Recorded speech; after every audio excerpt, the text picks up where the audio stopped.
Доброе время всем, хорошего настроения. И сегодня я с вами поговорю о кашле.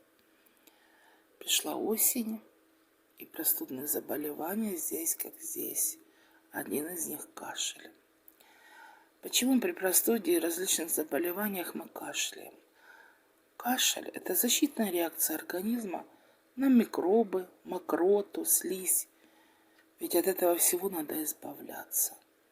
Кашель может быть аллергическим или реакцией на инородное тело, но чаще всего он является симптомом заболеваний легких и верхних дыхательных путей.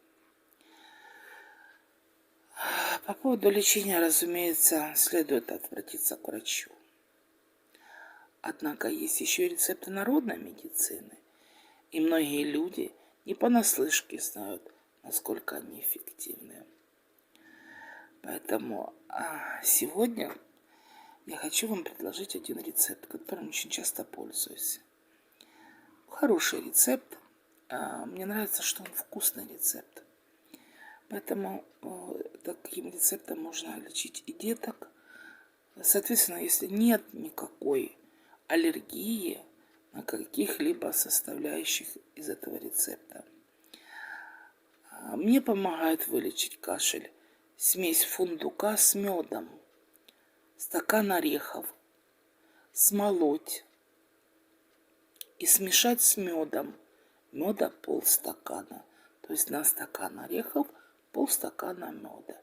И в течение дня есть его по 1 чайной ложке. Но при этом обязательно запивать теплым молоком. И тогда кашель, он от вас убежит. Уверена, что мой ролик вам поможет.